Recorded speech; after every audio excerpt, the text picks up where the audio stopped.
Okay, good afternoon, everybody, and we had a great meeting of our Senate and House Democratic leadership, and we're in agreement. We all want to pursue a bipartisan, bicameral appropriations process. That's how it's always been done successfully, and we believe that should happen. However, the Republicans are making it extremely difficult to do that. One, which Rosa will talk about, by putting out a budget that is way beyond where everybody is at, but two, by talking about recisions, pocket recisions, impoundment, which would undo anything that we did in the budgets. So we are going to push hard to try and get this done, but make no mistake about it, the Republicans are making it much, much harder. One final thing. Speaker Johnson shouldn't be skedaddling out of town. He should be sitting here and negotiating with us. And instead, because he's so afraid of what people might say about Jeffries, sorry. Jeffries as well. Yes, he might say about Jeffries, but what he might say about Jeffrey Epstein. And so he's not doing his job. And he should get back here and start negotiating, but they're running away. Hakeem. Thank you, Leader Schumer. We had a very strong and productive, open-ended and comprehensive conversation about the way forward on behalf of the American people. House and Senate Democrats are in complete and total alignment. As Leader Schumer indicated, in order to arrive at an appropriations agreement that meets the needs of the American people in terms of their health, their safety, national security, and economic well-being, it has to be a bipartisan process that's bicameral in nature. Democrats, Republicans, House, and Senate. And as has always been the case, we're prepared to engage in those discussions in good faith.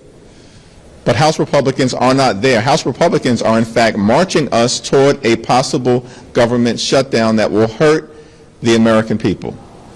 We remain ready, willing, and able to have the type of appropriations process that will yield a good result for the American people, but that process must be bipartisan and bicameral in nature. Thank you. Senator Murray. Yeah. He's doing a great job as our ranking member on the floor. Yeah. Has a great partnership with Rosa.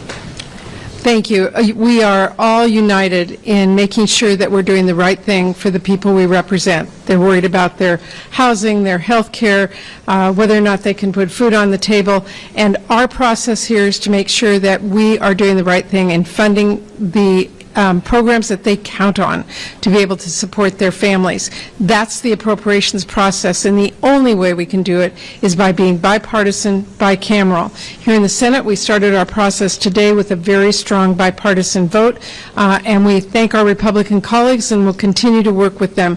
It rejects the Trump's budget and vote, and we are moving forward and will continue to do that. We call on the House Republicans to do the same so that people in this country don't see the chaos that will ensue if the House Republicans continue down this path. Senator Congressman DeLauro. Thank you. Thank you very, very much. And I want to echo what my colleagues have said. And I have been on the Appropriations Committee for many years, and there's always been the give and take of the appropriations process.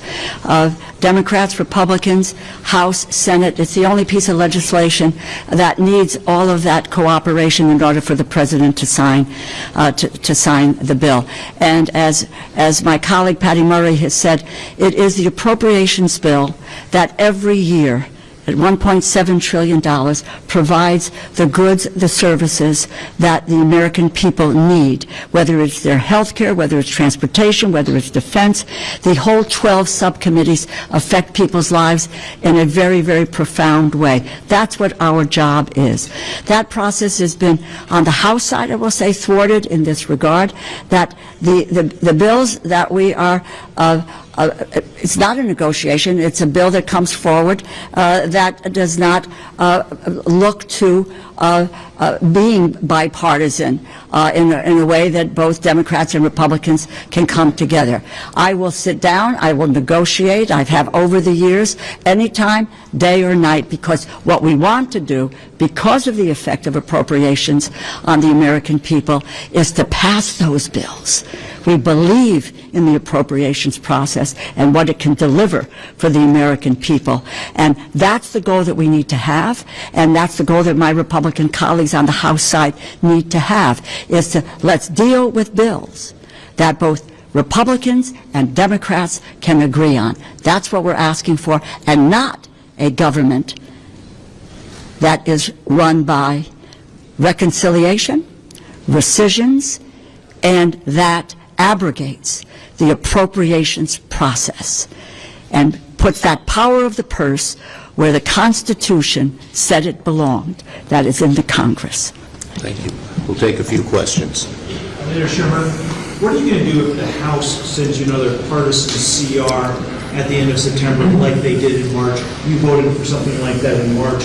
You have a different approach. Look, the bottom line is, as I said, we are for a bipartisan, bicameral bill. That's what always has been done. The onus is on the Republicans to help us make that happen by having a budget where they can negotiate with their colleagues, Democratic colleagues in the House, and by not doing recisions, pocket recisions, impoundment.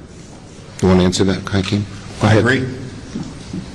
Leader Schumer, what effect will it have if Republicans send another recisions package before the end of the fiscal year? They shouldn't be doing recisions, plain and simple, and that just spoils the whole process that we are trying to put together. So we urge them not to do it. It's unlawful. Yeah, and these rescissions Are unlawful. These rescissions hurt everyday Americans, and this is consistent with the manner in which Republicans and Donald Trump have governed to date. Their one big ugly bill hurt everyday Americans, rips health care away from the American people, steals food from the mouths of hungry children, and all of this was done to reward billionaires with massive tax breaks. This is their approach to governing.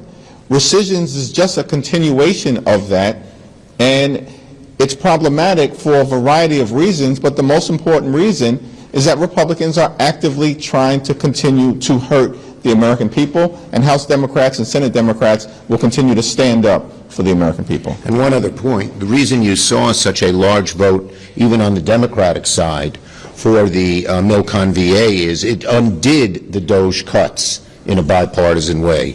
It helped our veterans, who they were cruelly just cutting health care and everything else from. And so when they're willing to work with us, we will work with them. But they got to work with us, not go around us. Yes.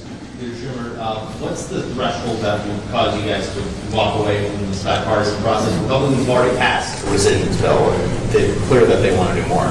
Well, the bottom line is that we are going to continue to pursue this process, but we're asking the Republicans, not asking, we're demanding of the Republicans not to ruin it, plain and simple.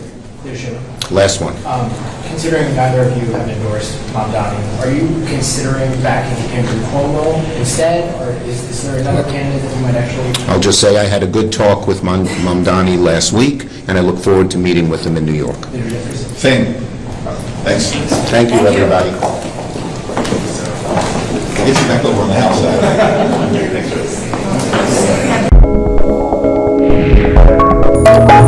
side.